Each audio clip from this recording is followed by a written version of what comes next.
चर्चा की श्रृंखला में आज हमारे ज्योतिर्विद प्रकाश चंद्र जी सोनी ज्योतिष के ज्ञाता हैं, मर्मज्ञ हैं, ज्योतिष के मर्म की कुछ बातें पूछना चाहते हैं जिसके माध्यम से सर्वसाधारण को यह ज्ञान हो जाए कि ज्योतिष की जो विधा है वह एक सैद्धांतिक रूप से है और उसका विज्ञान एक सिद्धांत के अनुसार चलता है। ये थोपी हुई बातें, अंधविश्वास जैसी बातें नहीं होते हुए भी यह जो ग्रहों के ऊपर जो ग्रहों के प्रभाव हैं उनके आधार पर यह जीवन के व्यक्तित्व को निखारने में, समझाने में और समझने में प्रतिभावान होता है, समझदार होता है, सटीक होता है। इसके बारे में जो भी प्रश्न इनके मन में हैं या साधारण मनुष्य के मन में होते हैं उसके बारे में ये पूछना शुरू करते हैं। आज मैं कह रहा हूँ कि प्रकाश जी मेरे पर प्रश्नों की बौछार कीजिए। प्रकाश जी नमस्कार। नमस्कार, गुरुदेव प्रणाम। ये सर्वप्रथम सर ये जिज्ञासा है मेरी कि जैसे कि बताया गया है चित्र में कि सूर्य के पास बुध, बुध के पास शुक्र, शुक्र के बाद पृथ्वी। तो पृथ्वी जब ब्रह्मांड में विद्यमान है तो इस कुंडली में जो हम यहाँ बनाते हैं इसमें पृथ्वी का स्थान कहाँ है, ये मेरी जिज्ञासा है, कृपया बताएं। प्रकाश जी ने जो प्रश्न पूछा है, एक अदृश्य को दृश्य करना है और वस्तुतः सबसे अधिक महत्वपूर्ण जिस पर हम बैठे हैं वह ग्रह है। 9 ग्रह होते हैं, चंद्रमा तो उपग्रह है, बाकी बुध है, उसके बाद शुक्र है, उसके बाद पृथ्वी है, उसके बाद मंगल है, उसके बाद गुरु है, उसके बाद शनि है। इस प्रकार से जो ग्रहों की श्रृंखला सौरमंडल की है उसमें आपका पूछना है कि पृथ्वी का आंकलन हम यहाँ हमारे जन्म कुंडली में कहाँ करते हैं। तो 2 बातों से यहाँ मैं स्पष्ट कर देना चाहता हूँ कि यहाँ जन्म कुंडली में सबसे अधिक महत्व यदि किसी को है तो वो पृथ्वी को है। पृथ्वी के बारे में 2-3 बातें मैं बताना चाहता हूँ। पहले तो ये बताना चाहूँगा जो प्रश्न उन्होंने पूछा उसमें पृथ्वी यहाँ कहाँ उपस्थित है, यह मैं पहला प्रश्न का उत्तर देता हूँ। वैसे मैं एक प्रश्न के उत्तर में इसका उत्तर दे चुका हूँ, फिर भी मैं इसको रिपीट करता हूँ क्योंकि इनका प्रश्न कुछ भिन्न टाइप का है, उत्तर देना चाहता हूँ। हमने ये कुंडली बनाई है, अब इस कुंडली में इनको भाव बोलते हैं, ये लग्न कहलाता है। लग्न क्या है तो प्रकाश जी जानते हैं कि पूर्व दिशा में उदित होने वाली राशि है। हर कितने घंटे में बदलता है ये भी इनको पता है, ये 2 घंटे में बदल जाता है। क्यों बदलता है ये भी ये जानते हैं। ये जानते हैं कि पृथ्वी के घूमने के कारण सबसे पहला प्रभाव लग्न पर पड़ता है और ये लग्न पृथ्वी का द्योतक हो जाता है। ये भाव सब द्योतक हैं, हर 2 घंटे में यहाँ भाव दूसरा हो जाएगा, हर 40 मिनट में एक दृष्टिकोण बदल जाएगा। तो जब दृष्टिकोण की बात हम करते हैं, नवमांश की जब बात करते हैं, हर 13 मिनट में एक नवमांश खिसकता है। तो हर 13 मिनट में क्या खिसक रहा है, पृथ्वी खिसक रही है। हर 40 मिनट में जो खिसक रहा है तो क्या खिसक रहा है, दृष्टिकोण नहीं खिसकता, पृथ्वी खिसक रही है।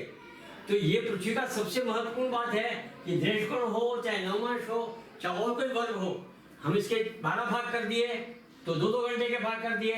जब हम दृष्टिकोण करेंगे तो ये 40-40 मिनट का हो जाएगा और जब नवमांश करेंगे तो ये 13-13 मिनट का हो जाएगा। हर 13 मिनट का आपको परिचय मिलेगा। तो सबसे तेज गति में चलने वाला यदि कोई ग्रह है तो पृथ्वी का भ्रमण है, घूर्णन है। और ये घूर्णन की बात मैंने पहले किसी भी चर्चा में बताई हुई है, परंतु इन्होंने जो प्रश्न पूछा कि पृथ्वी यहाँ कहाँ उपस्थित है। अब सूर्य उदय होता है तो सूर्य यहाँ उदय होता है।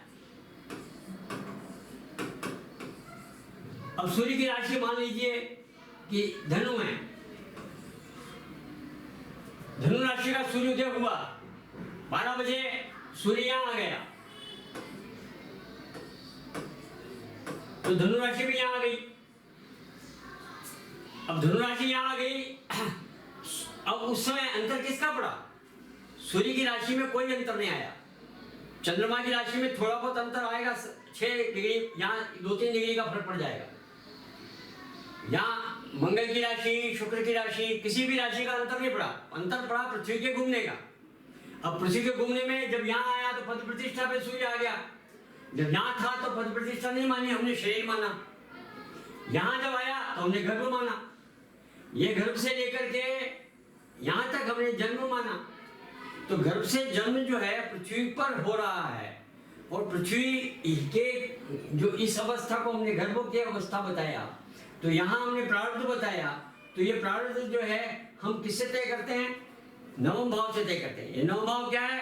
पृथ्वी की वह स्थिति है जिसमें ये पूर्व दिशा से ये पश्चिम दिशा के और अस्त होता हुआ उसका ये भाव होता है, जो 4 घंटे बाद अस्त होगा वह नवम भाव है। तो ये जो नवम भाव है, ये दशम भाव है, ये एकादश भाव है, ये द्वादश भाव है, ये इन सब का प्रदर्शन जो हो रहा है पृथ्वी के भ्रमण के कारण हो रहा है। ये आश्चर्य की बात है कि ज्योतिष के अनेक विद्वान ये नहीं जानते यह कुंडली जो है पृथ्वी का घूर्णन का द्योतक है। सबसे बड़ा प्रयोग, सबसे अधिक महत्वपूर्ण है तो हम लग्नों को और भावों को देते हैं।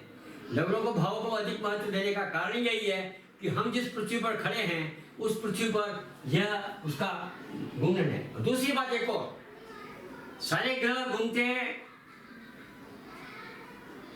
पृथ्वी के कक्ष के 9 डिग्री इधर 9 डिग्री इधर, परंतु ये जो बना हुआ है ये पृथ्वी के भूमध्य तल से बना हुआ है।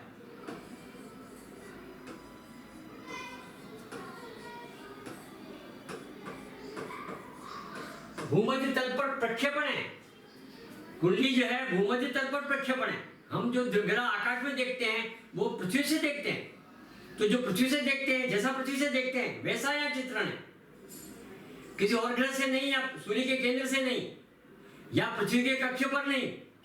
ये जो चित्रण है ये कोई भी ग्रह यदि इस प्रकार से भ्रमण कर रहा है, इस भ्रमण नहीं है पृथ्वी के इस कक्ष पर जिसका प्रोजेक्शन है, ये ग्रह यहाँ है, इस प्रोजेक्शन को, ये प्रोजेक्शन नापा जाता है, विश्वांश नापा जाता है, वो विश्वांश यहाँ है।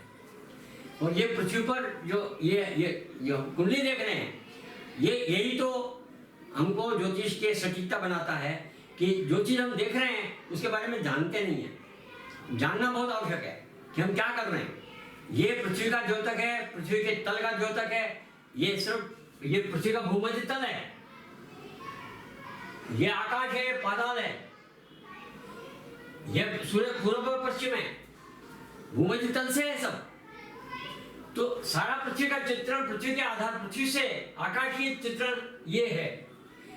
तो इससे बड़ा और क्या प्रमाण आपको चाहिए कि पृथ्वी कहाँ उपस्थित है? पृथ्वी नाम लिखा हुआ नहीं है, पृथ्वी में समाहित है सब कुछ, और यही कुंडली का सबसे महत्वपूर्ण भाग है जिसे समझना चाहिए। यह पहली बात है जो कि इनके प्रश्न का मैंने उत्तर दिया। प्रकाश जी, अब इस बारे में आपको क्या कहना है? आइए बताइए कि इसमें हम क्या जोड़ सकते हैं। सभी जिज्ञासाएं एक साथ, और कुछ नहीं जानते थे वो भी जान लिया। इससे बड़ा विषय जो मेरे लिए दिमाग में चल रहा था उसका उत्तर मुझे आज इस पर मिला है कि हम भूमध्य तल से जो देखते हैं वह ये चित्रण है। और दूसरा, हर 2 घंटे में ये भाव है, हर 40 मिनट में दृष्टिकोण है, हर 13 मिनट में नवमांश है। नवमांश, तो ये नवमांश का महत्व और दृष्टिकोण का महत्व पृथ्वी के कारण है। हाँ, तो इसमें भ्रमण हम ही कर रहे हैं। ये हाँ, हम ही भ्रमण कर रहे हैं, हमारी स्थिति बदल रही है। स्थिति बदल रही है। कभी सूर्य हमारे माथे पे आ जाता है, कभी सूर्य पूर्व में होता है, कम उजाला देता है, माथे पे आने पर जाता है, इसलिए यहाँ आने पर पद प्रतिष्ठा बन जाती है। यहाँ आने पर उसका मतलब यहाँ से हमने स्टार्ट करा, काम करना शुरू किया, यहाँ हम एग्जॉस्ट हुए, खर्च हुआ, हमारा शरीर खर्च हुआ, तो वह हो गया। फिर उनको लाभ मिलना शुरू हुआ, यहाँ हमारा स्टेटस बन गया, और स्टेटस के बाद ये हमारा भाग्य बना। तो ये दिन के 4 बजे 5 बजे भाग्य बनता है, सुबह काम करो तब शाम को भाग्य बनता है। ऐसा मोटा अंदाज भी समझ सकते हो, परंतु इस प्रकार से ये बना है, ये इसके चित्रण के आधार पर इसको भाग्य बनाया है। कई प्रकार से इसको प्रदर्शित किया गया है और कई चीजें ये प्रतिबिंबित करता है, उन प्रतिबिंबों को समझना आवश्यक है। ये पहली बात होगी। और ये आपको उत्तर कहीं किसी भी किताब में नहीं मिलेगा। जो अभी मैंने प्रश्न किया, जो उत्तर मिला वो यहाँ मिला, किताब में नहीं। इसलिए ये मैं काफी दिनों से या काफी सालों से दिमाग में चल ही जाता है कि इसमें पृथ्वी कहाँ है, पृथ्वी का पृथ्वी यहाँ। धन्यवाद। भगवान मंदिर में नहीं हुआ करते हैं, मंदिर में भगवान की मूर्ति हुआ करती है। ये समझ का फेर है। तो ये पहला बात है। अब इसके साथ सब प्रश्न मैं चाहूँगा कि थोड़ा सा करते हैं, ताकि आज का विषय मैं पूरा करके मैं आपके सामने ये बात रख सकूँ। तो जैसे ये पहली बात हो गई। दूसरी बात इसमें यह आती है कि जो इसमें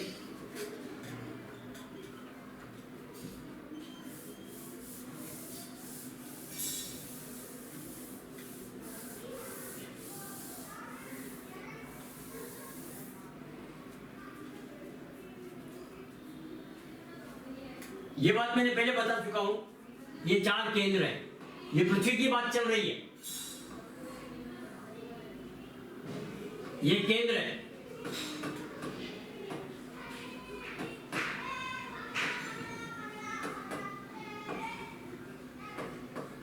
केंद्र का मतलब महत्वपूर्ण बिंदु। पूर्व में सूर्य का उदय होना, पश्चिम में इसका अस्त होना, आकाश में भूमध्य के दिगोच्च जाना और पाताल में सबसे नीचे जाना, ये शिव का स्थान माना गया। यह पार्वती का स्थान माना गया। यह मां है, यह मन है, यह पिता है, यह पद है। यह भारतीय ज्योतिष की विशेषता देखिए आप। जब सर्वोच्च स्थान पे शिव है, कल्याण है, शिव कल्याण है। आपका कल्याण आपके पद प्रतिष्ठा से होने वाला है और आपका ममत्व यहां मिलने वाला है। आपके मन की ऊंचाइयां नीचाइयां यहां से आने वाली है। आपका व्यवहार यहां से आने वाला है, आपका शरीर यहां से बनने वाला है। ये शरीर, ये मन, ये व्यवहार और ये पद प्रतिष्ठा, ये 4 हमने केंद्र माने और इनके सपोर्ट में हमने ये त्रिकोण माने। ये जो 4 हैं, इसमें यदि हम राशियां रखेंगे तो उन राशियों का चर स्थिर स्वभाव एक होगा। हर केंद्र का स्वभाव एक होगा। यहाँ चर है तो यहाँ चारों में चर आएगा, यहाँ स्थिर है तो चारों में स्थिर आएगा। ये चर होगा, ये स्थिर होगा, ये द्विस्वभाव होगा। ये फिक्स कर दिया। फिर चर स्थिर द्विस्वभाव, चर स्थिर द्विस्वभाव आएगा तो ये चर होगा। परंतु यहाँ यदि देखेंगे तो ये चर, ये स्थिर, ये द्विस्वभाव हो जाएगा। ये त्रिकोण हमने इसलिए लिया कि इसमें चर स्थिर द्विस्वभाव तीनों आ जाते हैं और तत्व एक होता है। त्रिकोण में हमारे तत्व एक होते हैं, पर चर स्थिर द्विस्वभाव स्वभाव तीनों स्वभाव आ गए और इसी को हमने दृष्टिकोण का प्रतिबिंब बनाया कि चर स्थिर द्विस्वभाव तीनों तत्व आ गए। तत्व एक भी हो गया अग्नि तत्व, और चर स्थिर द्विस्वभाव स्वभाव आ गए और अग्नि तत्व के तीनों रूप आ गए। इस प्रकार से सारा विवेचन पृथ्वी के आधार पर है और पृथ्वी को केंद्र बनाकर किया हुआ है। अब ये विचित्र प्रश्न था, इसलिए मैंने इसका विचित्र उत्तर दिया है। परंतु ज्योतिष में इसका आधार है, ये निश्चित आधार है और इसी आधार पर सारी कुंडलियां बनी हैं और सभी कुछ केंद्र, त्रिकोण, व्यक्तित्व का निखार सब कुछ हम इसके आधार पर तय करते हैं। चाहे मन के आधार पर तय करें, चाहे शरीर के आधार पर तय करें, चाहे उसके व्यवहार के आधार पर तय करें, चाहे उसके पद प्रतिष्ठा के आधार पर तय करें। हम इन चारों आधारों पर हम व्यक्तित्व को जानते हैं। या तो उसके पद के कारण जानते हैं या उसके कारण जानते हैं। फिर इनको आधार ये परिवार के कारण भी जानते हैं, उनके मित्रों के कारण भी जानते हैं और उनके शारीरिक सुख दुख के कारण भी जानते हैं। ये बीमार है, ये स्वस्थ है, आयु कैसी है, ये सब ग्रह सब भाव काम के रहते हैं। पर ये केंद्र 3 जो हैं ये मुख्य आधार है व्यक्तित्व का। ये मूल बातें हैं। अब आप ज्योतिष में कुछ चाहते थे कि कुछ ग्रहों की बात की जाए, तो बिना ग्रहों के बात के भी ज्योतिष बहुत कुछ बोलता है। इसलिए आज इन्होंने पृथ्वी पर प्रश्न पूछा जो आज तक मेरे को किसी भी ज्योतिषी ने नहीं पूछा है। और ये मैं पहली बार पृथ्वी के रूप में मैं उत्तर दे रहा हूँ इस संदर्भ में, क्योंकि मैं पृथ्वी की बात कर रहा हूँ। तो एक बात बहुत महत्वपूर्ण बता दूं कि पृथ्वी को हमने माँ माना है और उस बारे में 2 शब्द में कहना उचित समझता हूँ। ध्यान से सुनिएगा।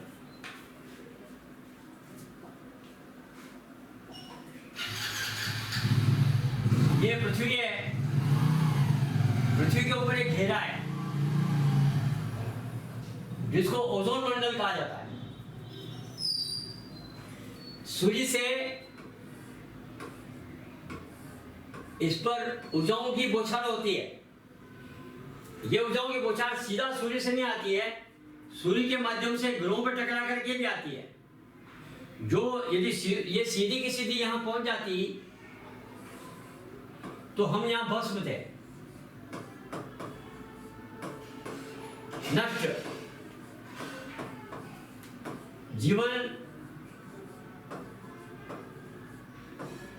जीवंतता समाप्त।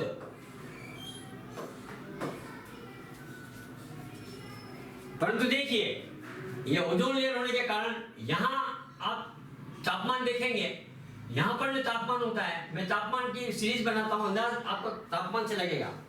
यहां जो तापमान होता है, यहां करीबन 30 से 45 डिग्री के बीच में होता है।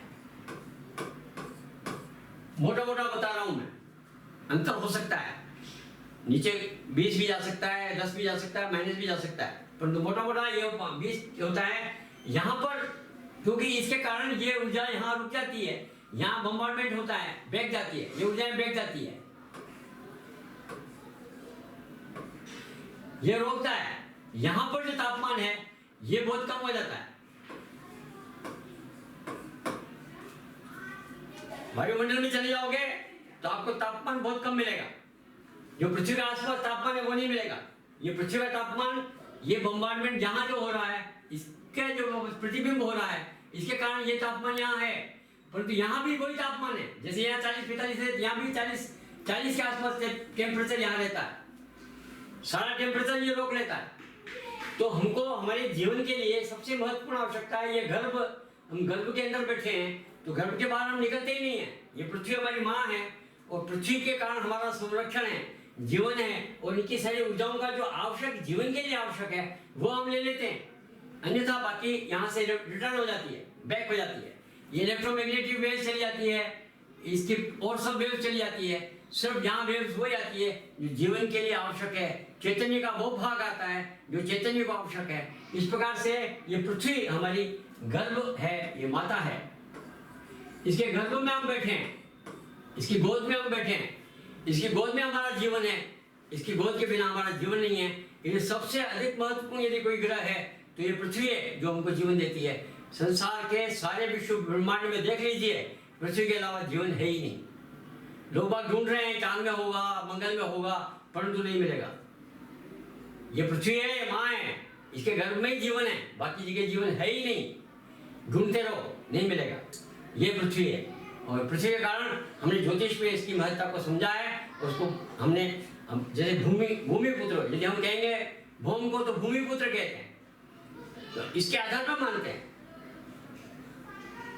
चंद्रमा है तो सौम्य कहते हैं, उसको भी भूमि से संबंधित रखते हैं। तो इन सबका संबंध भूमि से होने के कारण यह जो ग्रह है यह अति महत्वपूर्ण है। और इसको यदि हम कुंडली में समझें तो हम समझते हैं कि हम ज्योतिष के विद्वान बन सकेंगे। अन्यथा हम ज्योतिष की, हम सब ऊपर की छिलके खा रहे हैं, ज्योतिष के अंदर को जो बीज का तत्व है वो हम ले ही नहीं रहे। ये मूल बात, ठीक है।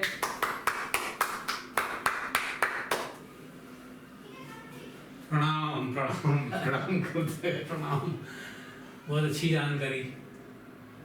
तो मैं सोचता हूँ कि आज मेरे विषय को ये समाप्त कर लें। ये ज्योतिष के संबंधित, ज्योतिष के सहचर्य, उसका साहचर्य विषय था और प्रकाश जी ने इसको छेड़ा, इसलिए मैंने इसका आपके सामने प्रस्तुत कर दिया। और इसको मैं और इसके गहराई में जा करके इस विषय पर मैं और प्रवचन दूंगा और प्रकाश जी को कहूँगा इस पर आप प्रश्न खड़े करिए और प्रश्न ला करके बताइए कि ज्योतिष में इसका किस प्रकार से प्रयोग किया गया है, तो मैं आपको समझाऊंगा। आज मैं इतना ही कहकर मैं समाप्त करता हूँ। नमस्कार।